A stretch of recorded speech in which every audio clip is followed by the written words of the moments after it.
Eh bien, nous voici de retour sur le plateau du jeu de PP avec Nicolas. Bonjour Nicolas, applaudissements pour Nicolas. Bonjour.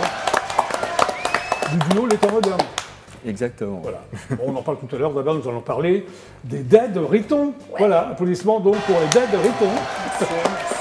Donc Alex, toi tu cumules, et François. Ça va François? Oui, ça va. Tout Alors, à fait, qui a formé les Dead Riton? C'est nous vous deux. Je crois que ça a été. Mais qui a eu l'idée? Il y en a bien un des deux qui a eu l'idée en premier, non? C'était un peu moi, en fait. C'est toujours voilà. elle, alors. Oui, toi, tu suis, alors, François? J'aime tirer la couverture. Non, mais je voulais qu'il chante sur... qu'on fasse un truc les deux, parce que ça fait longtemps qu'il était chanteur, en fait. D'accord, ok. Et moi, je me suis mis à l'accordéon il y a peu de temps. Voilà, accordéon, et toi, tu chantes. Oui, exactement. Qui fait les textes? Alors, en fait, c'est beaucoup de reprises. Des reprises. Alors oui, alors vous prenez, c'est ça, vous reprenez donc à la sauce musette, c'est ce que j'ai lu, Java, tango, le gratin des standards punk rock. C'est l'idée. Les Ramones, ça, vous faites les Ramones en musette? Ça m'intéresse. On l'avait fait il y a 2 ans, hein, on avait fait Blitzkrieg Bop. Oui, mais je me souviens. Ouais. Les Clash aussi, les Stranglers. Alors pourquoi? Espèce de second degré, c'est ça, non, François? Oui, un côté un petit peu décalé. T'es rocker? T'es un vrai rocker? C'est quoi, toi? Qu'est-ce que t'écoutes? Moi, j'ai grandi avec le punk. Ça a été initiatique pour moi toutes les années 80, et toujours maintenant. Hein, oui. Ceci dit, hein, j'ai jamais réussi à décrocher de. C'est pas grave, tu peux rester branché punk. Ouais, alors pourquoi le musette? Pourquoi la Java comme ça? Moi j'ai appris l'accordéon il y a peu de temps. En fait, je m'embêtais un petit peu. Je me suis dit, tiens, je vais faire un instrument qui soit un peu autonome. Voilà, par exemple. Oui. Je voulais plus. Enfin, j'avais envie de monter quelque chose où je ne sois pas chanteuse, en fait. Et je me suis mise à apprendre l'accordéon. Et tu t'as dit à ton mec, chante. C'est ça. Et vu qu'il aime chanter le punk, je me suis dit, adaptons des standards de punk version musette. Alors vous avez 2 années d'existence, c'est ça? Une cinquantaine de concerts? Oui. C'est pas mal. Alors, c'est une formule minimaliste. Vous êtes toujours que tous les deux accordéon-chant. Je suppose que c'est voulu, non, François? Oui. Vous n'avez pas voulu rajouter d'autres instruments? En fait, on a envie de jouer comme on répète. Et étant donné qu'on répète dans le salon... vous répétez l'ensemble, donc vous jouez dans les salons, ça vous arrive? Oui. Dans le nôtre? Oui, on a déjà joué dans des salons. Dans les salons particuliers comme ça? Oui, on a été invités dans on fait des garden parties, on fait des vernissages d'expositions, on fait des concerts à proprement parler. On joue dans la rue. C'est sympa. Alors il y a un premier album qui s'appelle Force et Horner. Oui, c'est pour Yvette Horner? C'est ça, voilà. Oui. Et Force, c'est qui alors? C'est la Force, Holo. Alors j'ai vu, c'est 15 titres inédits, donc il n'y a pas de reprise? Inédits, non. C'est parce qu'ils n'étaient pas parus autre part que j'ai dû mettre ça. Okay. Voilà. Non, c'est tout sur celui-là, c'est tout des reprises, mais là, on a sorti 4 compos. Oui. Mais c'est que en version numérique sur. D'accord. Vous avez repris Clash aussi, White Riot, c'est ça? Oui, tout à fait. I Fought the Law. Pardon? I Fought the Law aussi. D'accord. Ok, c'est bien alors. Alors, d'après Radio Essonne, votre prestation avait fait l'unanimité. Et vous aurez fait passer la BO d'Amélie Poulain pour des comptines pour enfants. C'est sympa, non? Pour la BO d'Amélie Poulain. Je ne sais pas comment le prendre. Si, c'est un compli. Je crois que c'est bien pour vous. Hein. Oui. Donc l'album, il est sorti il y a combien de temps là? Il est sorti il y a 1 an et demi, celui-là. Voilà. D'accord. Et là, on a ressorti quelque chose, mais qu'en version numérique, parce qu'on voulait le sortir en vinyle et les prix ont flambé. Alors le clip qu'on va regarder, là, c'est quoi, François? En fait, ça, c'est une compo. Oui. Et c'est une compo... les paroles parlent de notre chat. Oui. Donc ça peut paraître un peu étrange, mais... oui, mais c'est pas grave, j'ai le pépé, on peut pas arrêter. Voilà, donc le titre, voilà. le titre c'est un clin d'œil à du jargon franc-comtois. Oui. En Franche-Comté, une vios, c'est une personne ou un animal qui est plutôt désagréable. Oui. Plutôt déplaisant et plutôt nuisible. Comment tu appelles ça? Une vios. Vios. Voilà, faut le dire. C'est donc le titre de la chanson. Voilà, d'accord. C'est ça. Donc c'est un animal désagréable. Oui, ouais, voilà. mais on l'adore, mais on avait envie de l'appeler la vios. On va voir à quoi ça ressemble.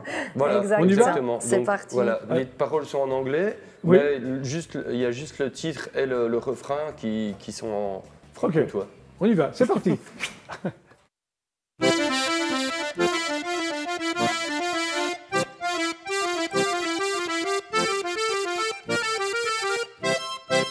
Cannot walk barefoot at night because she will scratch her toes, and there's no point in dressing up because she will rip the clothes. The baby that was once so cute couldn't you hellish creature you think is bad, it will get worse, I'm sure you get the picture. She's a viosa, she's a viosa, she's a viosa, so she's a viosa, she's a viosa, she's a viosa, so come on. Deuces! Deuces!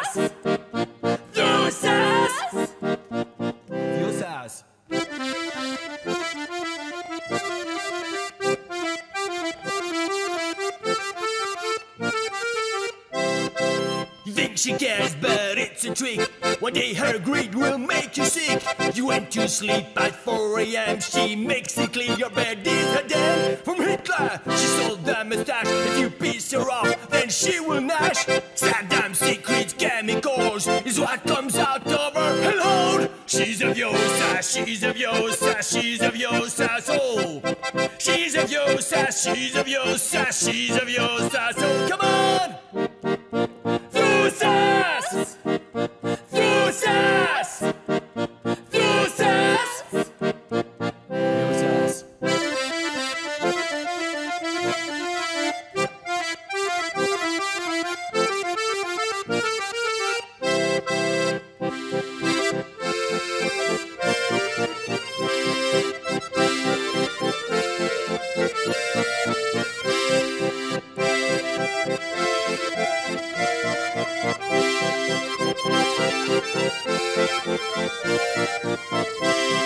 She's a Viosa, she's a Viosa, she's a Viosa, so she's a Viosa, she's a Viosa, she's a Viosa, so she's a Viosa, she's a Viosa, she's a Viosa, so she's a Viosa, she's a Viosa, she's a Viosa, so Viosas! Viosas! Viosas!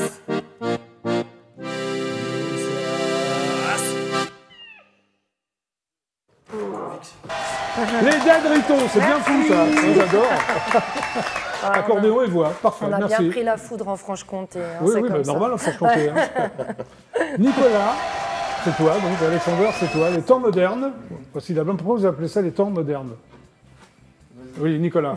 Eh ben, c'est un hommage en fait à une époque déréglée, avec voilà, un témoin. Un témoin d'une époque déréglée, d'une époque qui perd un peu son sens, quoi. Oui. Donc c'est aussi un hommage à Chaplin, avec ces temps modernes où oui. voilà, il fait le constat d'une société qui s'industrialise en même temps qu'elle se déshumanise. Oui. Et là, on ne parle pas forcément de déshumanisation, mais voilà, il y a une espèce de témoin, un raté, un anti-héros, qui est témoin d'une époque déréglée. Alors plus qu'un peu marrant, c'est qu'on l'a appelé temps moderne, et finalement la narration parle de cet individu, mais il n'y a rien de moderne finalement dans ce qui est proposé. C'est très contemporain au fond. D'accord. C'est le train-train d'aujourd'hui. Alors vous êtes un duo improbable, c'est ce que j'ai vu. Ouais. Totalement. Toi Nicolas, tu as été formé au jazz et à l'improvisation. Principalement, oui. Et toi Alexander, à la pop et au texte ciselé. Voilà. Alors comment vous vous êtes rencontrés et pourquoi vous avez bossé ensemble? On s'est rencontrés il y a quelques années maintenant, puis on avait parlé de musique. Alors moi, j'écoute un peu de tout, le jazz, la musique contemporaine, le rock, la pop. Donc, qui viennent du jazz, ça m'a un peu intéressé, ça m'a interloqué comme ça. Oui. Et toi qui viens de la pop, ça t'a intéressé ou... Totalement. J'ai été bercé par des groupes de pop, par des univers qui étaient clairement de la pop. Donc, mais voilà, la musique appelant la musique, j'ai trouvé la conversation d'Alex passionnante. Ah bon, c'est quelqu'un qui s'intéressait à plein de choses. Il est sympa. Hein. Non, mais c'est vrai. Une envie de travailler ensemble. Quoi. Deux passionnés de musique à un moment. Une envie de bosser ensemble. On a envie de bosser ensemble, très bien. Alors, les temps modernes. Moi, j'avais écouté un petit peu ce qu'il faisait. Ah oui, tu t'es renseigné avant quand même, avant de bosser avec lui. C'est vraiment bien. Puis il y avait du jazz, il y avait de la musique contemporaine, tout un peu. Voilà. Ok. Alors, les temps modernes racontent quand même la vie terne d'un petit cadre sans relief. Passant ses journées dans une tour de la Défense, c'est ça. Et pensant à ses vacances d'ado à Ibiza. Ouais. Qui a eu cette idée? C'est toi qui as écrit? Oui, les textes, oui. C'est toi, non, ça? On est tous passé un peu par ça, effectivement, par cette vie un peu, et puis des vacances un peu cheap pour oublier notre quotidien. Ouais, ça. Ouais, d'accord. Alors, il narre ses amours érotiques avec une collègue de bureau. Ça, c'est pas moi, ça. Je sais pas. C'est toi, alors? C'est l'imaginaire. Donc, c'est un concept, alors, l'album. Toutes les chansons parlent de exactement, ça? Exactement. Je m'adresse à l'auteur. On fait évoluer le personnage dans des phases de sa vie, l'amour au bureau, ses vacances d'ado, ses perspectives pour avoir un enfant plus tard, etc. Très bien. Il y a un héros omniprésent, en fait. Bien sûr. Un jeu de séduction permanent, et voilà, c'est décliné en chanson. Toi, Nicolas, le parcours, tu as commencé au conservatoire. Tu as fait du piano classique, c'est ça? C'est une chance que j'ai eue, mais c'était pas un lieu où j'ai pu trouver ce que je cherchais. Oui, tu as été franchement un peu déçu, j'ai vu. Pourquoi? Voilà, c'est ce que je disais. Je cherchais la musique. Je voulais qu'on m'apprenne la musique. On m'a appris à lire des partitions que j'ai jamais su lire. D'accord. Et à un moment donné, tu découvres la pop anglo-saxonne. Oui. Tu as un vrai déclic, c'est ça? Il y a le rock progressif et le rap californien. Tout à fait. Oui, c'est ça? Oui, des sons qui m'ont vraiment marqué, en même temps qu'il y avait un peu un phénomène tribal avec les poteaux. On écoutait cette musique, et voilà. Alors tu aimes la musique russe post-19e siècle, c'est très pointu ça. Tu pourrais me citer un compositeur de musique russe post-19e siècle? Oui, dans le groupe des 5, Borodin, Moussorski, Rimsky-Korsakov. Tu es également attiré par les sonorités de jazz et du groove, c'est ça, le groove afro-américain? Tout à fait, oui. Et à 14 ans, tu voulais jouer comme Elton John, j'ai vu. Pourquoi t'as fasciné Elton John? Quand j'avais 14-15 ans, il y avait des clips qui passaient sur M6, et puis à cette époque-là, Elton John se produisait, il passait souvent à l'écran, et je le voyais derrière son piano. C'était extraordinaire. Je me dis, mais un jour, je voudrais faire ça. Être derrière un piano, jouer ce que je veux et emporter un public dans mes mains. Très bien. Voilà. Tu as développé aussi ton goût de la musique narrative. Ah oui, c'est un concept auquel je tiens beaucoup. Oui, tu tiens beaucoup. L'art du busking, c'est quoi le busking? Le busking, c'est la musique de rue, c'est-à-dire partout où il est possible de faire de la musique comme ça en public sans rien préparer, on va créer une ambiance, c'est l'art de l'improvisation aussi, le busking. Pour toi, Alexander, auteur, compositeur, interprète, créateur du label Chantage Records, il a fini là. Okay. Tu as commencé la musique à 11 ans par le solfège, toi. Et la guitare classique. Exactement, Je voulais faire la contrebasse, et j'étais allé avec mon père dans l'école de musique à Rouen, et j'ai dit, je voudrais faire la contrebasse. D'accord. Et il m'a dit, non, il n'y a pas de contrebasse, tu as le choix entre le piano et la guitare. Et la flûte, alors j'ai pris la guitare. Tu as formé des groupes aussi de rock avec des copains, mais enfin, voilà, c'était un peu... Ouais, quand j'étais ado, puis après, on en a fait des vrais. D'accord, oui. Alors à Rouen, tu as rencontré Jean-Emmanuel Deluxe. Oui. Journaliste, qui a écrit des bouquins, musicien, tout ça que j'adore. Vous avez composé justement le fameux tribute Delon au Melville, tu en parles au début de l'émission, qui est devenu culte. C'est ça, non? Il y avait quand même Bertrand Burgala, Ariel Wiesman, Elena Noguera. Et Jacques No, alors Jacques No, April March. Oui. Voilà, donc il y a pas mal de monde. Tu as formé un groupe qui s'appelle aussi The Gallant Club. The Gallant Club. Oui, qui existe encore? Il existe encore. On finit avec Clément, que tu connais, notre deuxième là. Très bien. Et là, il y a les temps modernes. Alors là, vous allez jouer pour le GLPP quand même un morceau. Carrément. Comment il a s'appelé ce morceau? Ma destination préférée. C'est quoi votre destination préférée? Bon, on va l'écouter, remarque. C'est vaste. Pardon? C'est vaste, la C'est vaste. C'est à la bière. Je vous invite à regagner le coin live du GLPP, on va les applaudir quand même. Les temps modernes. Alors, malheureusement, il ne chante pas en franc-comtois. Pas trop déçu, Alex? Je le reprendrai après. Est-ce qu'il y a un patois franc-comtois? Il y avait des patois, oui. Oui, mais ça existe, vous ne parlez pas le franc-comtois. C'est l'arbitan. Non, ça n'existe plus. En fait, à côté de chez nous, à côté de Pontarlier, il y a un canton qui s'appelle le canton de Montbenoît. Voilà, le canton de Montbenoît, je suis ravi de l'apprendre. Voilà. La République du Sauget. Voilà. D'accord, voilà. merci. Ils sont supposés avoir un patois. Très bien. Vous êtes prêts, les temps modernes? On est prêts. On peut y aller? Voici donc pour le GLPP, les temps modernes.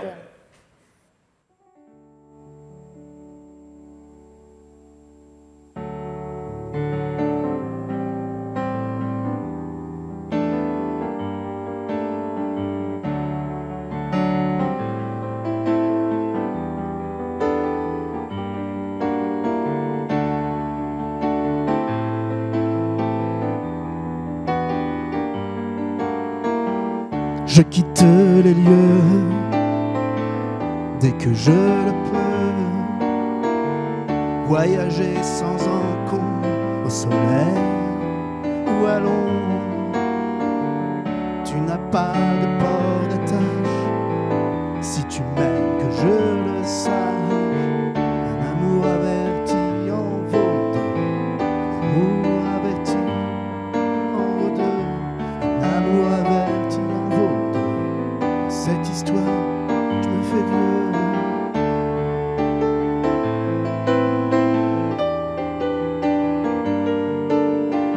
Tu es ma destination préférée. Lorsque je te vois, je me sens coupable. Coupable de quoi? Tu es ma destination préférée. Et près de toi, mon cœur est encore seul.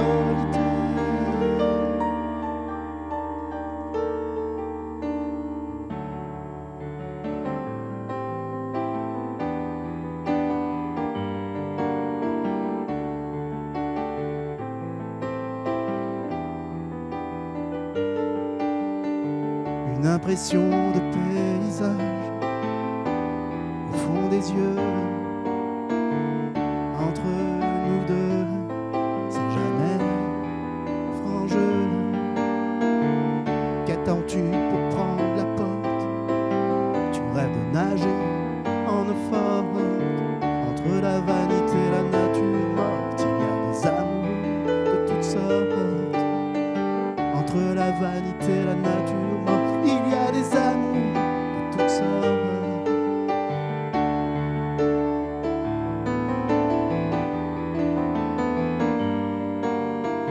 Tu es ma destination préférée. Lorsque je te vois, je me sens coupable. Coupable de quoi? Tu es ma destination préférée. Près de toi, je me sens toujours solitaire.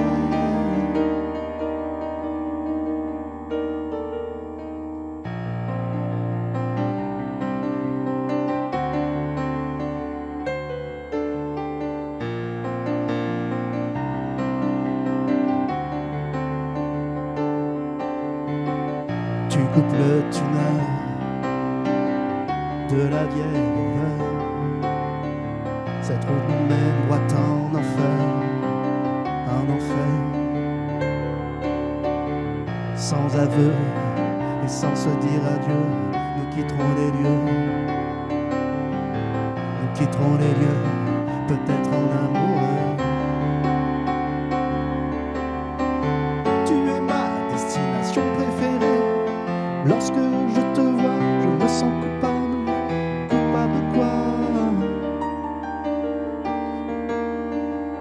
Tu es ma destination préférée. Et près de toi, mon cœur est encore solitaire.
Les temps modernes pour le GLPP, venez nous rejoindre, magnifique. Eh bien, fidèles téléspectateurs du GLPP et d'IDF1, c'est terminé pour aujourd'hui. Merci à vous, ça. C'était super sympa. Merci. Mais ouais, merci d'être passé par l'émission. Si tu as un mot à dire, que le micro, viens vers moi, sinon on ne va pas te voir. Voilà. 19 mars, oui. Rendez-vous est pris avec tous les fans au Palais Chanoise à Épinay-sur-Seine. Très bien. Un grand concert. Très bien, merci beaucoup. Les temps modernes, applaudissements. Nicolas Alexander, prochain concert le 14 avril au Bal-Russe, à Paris. Très bien. Voilà. Merci d'être passé par le GLPP. Merci à vous. Merci. Bon alors, Alex and the Moonshiners, c'est Dead Riton, hein, voilà. Voilà, on fait le pack. Hein bon alors Alex, en concert, tu seras quand en concert? Avec les Dead Riton le 25 mars au Pixel à Besançon dans le 25. Au Pixel à Besançon, voilà. Et avec Alex and the Moonshiners on sera vers Toulouse le premier week-end de juillet. Voilà. Okay. Mais checkez les dates sur notre site moonshiners.com avec 3 O à Moonshiners. 3 O, c'est très important. Merci donc à tous les 5 d'être passés par le GLPP. Je vous retrouve demain à 17h30 précise. À demain, super show et bonne soirée. Au revoir. Merci. C'était le GLPP, merci.